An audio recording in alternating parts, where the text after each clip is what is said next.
Hai, saya William. Selamat datang di Soap.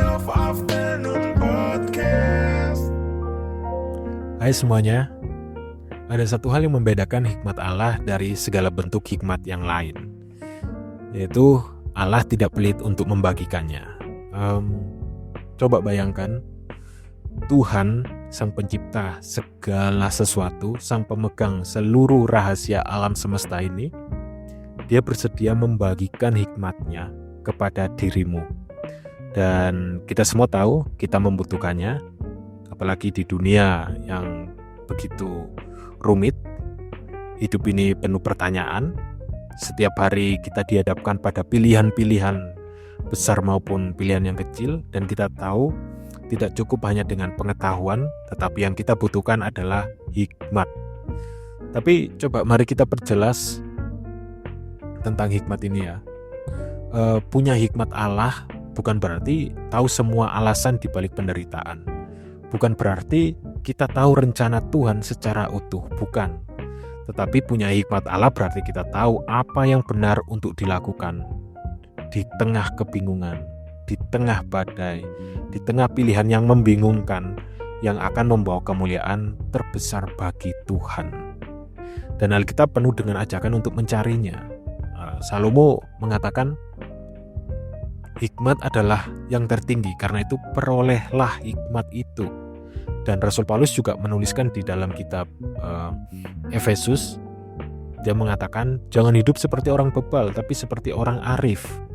Artinya ya, hikmat bukan aksesoris rohani, tidak. Hikmat adalah kebutuhan harian, tapi bagaimana cara kita mendapatkannya. Jadi saya mau sharing ada 4 kunci, 4 persyaratan untuk merasakan kenikmatan hikmat Allah.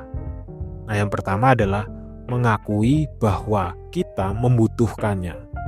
Jadi hikmat lahir dari kerendahan hati ya, dari kesadaran bahwa kita tidak tahu segalanya.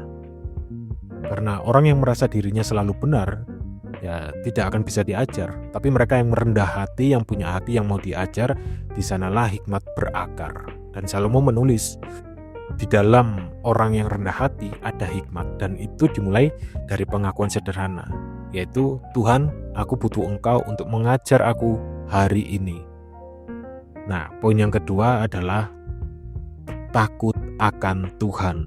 Nah, bukan takut karena teror ya, bukan ya, tapi takut yang muncul dari kekaguman, dari rasa hormat dan kepercayaan. Seperti saat kita berjalan di gua. Kalau kita jalan di gua itu kan gelap ya, dan ya kita memegang tangan seorang pemandu. Ketika kita tidak bisa melihat, tapi kita percaya pemandu tahu jalannya. Jadi takut akan Tuhan itu adalah permulaan pengetahuan. Tanpa hormat kepada Tuhan, kita akan selalu mengandalkan pikiran kita sendiri. Tapi ketika kita takut akan Dia, kita bersedia untuk dituntun, bahkan di jalan yang tidak kita pahami. Dan poin yang ketiga adalah merenungkan firman Tuhan. Jadi hikmat Allah itu tidak berdiri di ruang kosong. Dia diungkapkan di dalam firman. Dan saat kita membuka Alkitab, kita tidak sedang membaca buku kuno, tidak. Kita sedang membuka hatinya. Nah, pemazmur berkata, firman-Mu itu pelita bagi kakiku dan terang bagi jalanku. Firman memberi arah, firman memberi pengertian dan juga kejernihan. Jadi ya, buka firman itu, bacalah dan nikmatilah. Lalu yang keempat, yaitu mintalah dalam doa. Ya, sederhana, sesederhana itu. Yakobus 1 ayat yang ke-5 berkata, jika di antara kamu ada yang kekurangan hikmat, mintalah kepada Allah, dan bukan sembarang Allah. Allah yang memberi dengan murah hati dan tanpa cela. Nah, seringkali kita itu menghadapi masalah besar, kita mencoba menyelesaikannya itu mandiri, menyelesaikan secara sendiri. Kita buat daftar, kita analis, kita buat strategi, tapi kita lupa satu hal, yaitu berdoa. Tuhan ingin dilibatkan bahkan dalam hal-hal yang tampaknya sepele.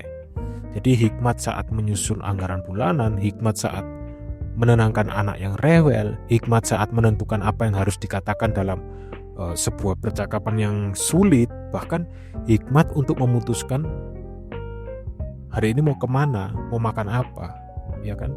Dia peduli dan dia tidak pernah keberatan kalau kamu datang meminta hikmatnya.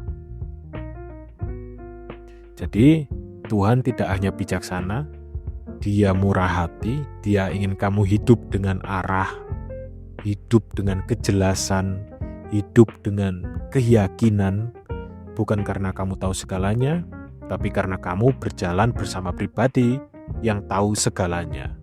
Jadi kalau hari ini kamu melangkah, jangan melangkah sendirian. Jangan mengandalkan pikiranmu sendiri, jangan. Berserulah kepada Tuhan. Tuhan, ajar aku, tuntun aku, beri aku hikmat-Mu. Dan Dia akan menjawab dengan hikmat yang cukup untuk hari ini. Dan kasih yang cukup untuk selama-lamanya. Stand of Afternoon Podcast.